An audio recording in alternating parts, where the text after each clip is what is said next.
Students, we are going for the last topic of Unit 4, and I have seen that some of you have not seen some videos. So you go for all the videos, because for the examination, Unit 1, 2 and 4 will be there. So you'll have to cover all the topics which I have done. In this particular video, though the topic is under NMR and ESR, actually the concept of this nuclear spin and nuclear magnetic moment we have already done. So we can directly start with the principle of nuclear magnetic resonance, that is NMR. You must have at least heard about the concept of CT scan, MRI in medical field or medical science. So NMR is the basis for MRI. You will realize it at the end of this topic. Now see here, nuclear magnetic resonance. The concept of resonance is known to you in SYBSc and FYBSc. You have performed the experiment of resonance pendulum, and there you know that whenever the original frequency and the applied frequency becomes equal, we get the vigorous movement of the particular pendulum.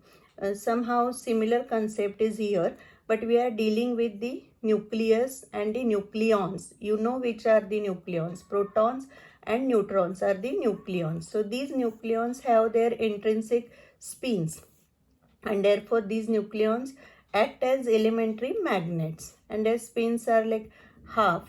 And G factor, we have considered the land G factor and all those aspects. Now there is the issue that whenever the external magnetic field is applied, depending on mu, that is the magnetic dipole moment, whether it is parallel to the applied field or anti-parallel, there are two situations.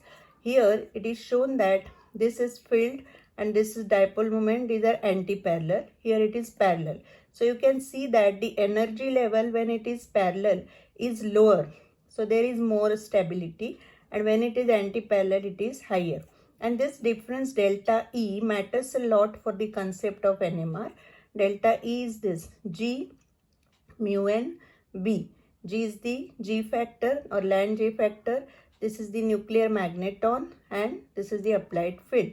Now when we consider the NMR spectroscopy, basically what happens is you have to consider the basic thing that we are dealing with the system of protons, and when the electromagnetic radiation of frequency nu is incident on the protons, actually protons can absorb the energy and they can go to the higher level, then they can give up the energy back and come to the lower level again. But in both these situations, the energy and the frequency has to have this particular term, that is delta E should be h nu, or your energy difference should be same with frequency nu, and the NMR takes place at a particular frequency.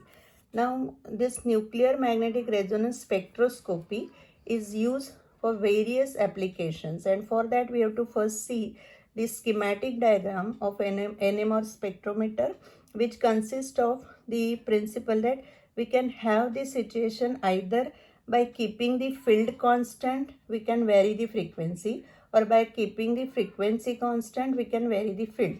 But the second option is very much suitable, because it is not easy to vary the frequency, but the field can be varied. So now see here, this is the schematic of the NMR spectrometer, and we will see all the terms related to this NMR spectrometer.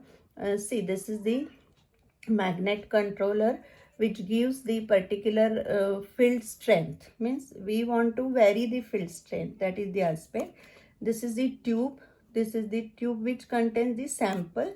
See the description of the tube. 0.5 to 2 centimeter is the diameter and 15 centimeter long. And here is a coil. This coil is connected from the constant radio frequency transmitter, and because of that the frequency is maintained. Actually, as I said, the frequency is maintained constant over here.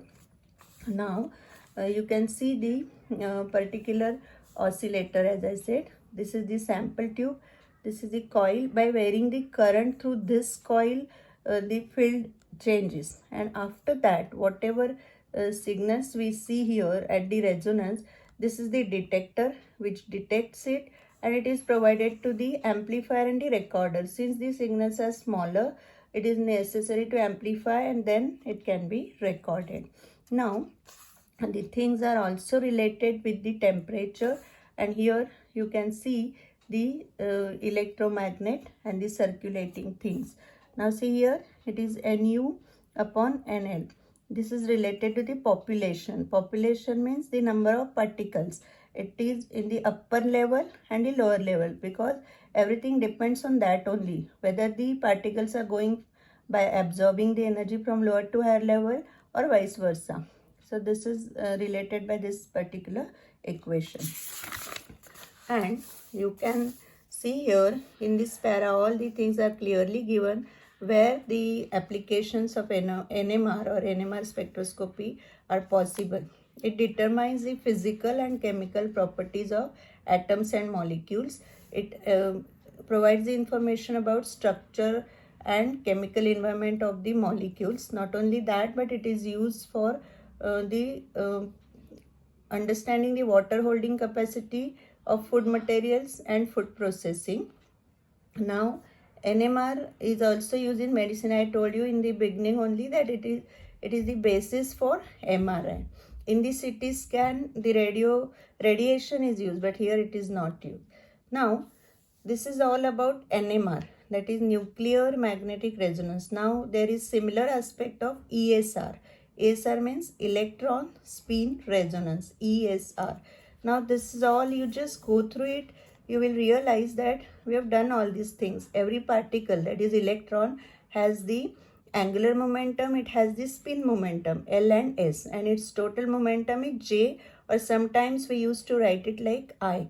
So finally, the magnetic dipole moment is consistent. This E magnetic is given by this well-known equation which we had earlier derived. The difference when we consider both the situations for the value of the quantum number ms, that is plus of or minus half, the difference is this. Delta E is G mu B B. Now here, when we consider this delta E and the magnetic term, finally, you should know that this is again the same thing. EH cross by 2m means what? Bohr magneton, which you know. So when we consider the electron, see here, same thing is explained over here. And see, the specific frequency by an electron for transition between its spin states is called electron spin resonance. What is important again is the specific frequency. And based on this, again this is the ESR spectrometer, or you can use the ESR spectroscopy. See, this is the block diagram of ESR spectrometer. Similar things are there. We have the sample and these are the magnets, means this is providing the uniform magnetic field. Here is the sample, here is the sample, this is the source, and this is the receiver. So very simple way the things are explained over here. We can see that the source of microwave is over there, and klystron is the important, it is more intense, so giving it is very efficient, and this sample is fixed in a cavity. These are the magnets, and finally the detector or the receiver, which actually try to see the particular frequency where the amplitude of electromagnetic radiation occurs and the electromagnetic energy is absorbed by the sample. Here this ESR spectroscopy is also used to detect and identify the free radicals and the paramagnetic centers. Okay, so you just go through all these things, and as I told you in the beginning, there will be unit 1, 2 and 4 for the examination of SEM 5. Your exam will be in the last week of December. All the best. Thank you.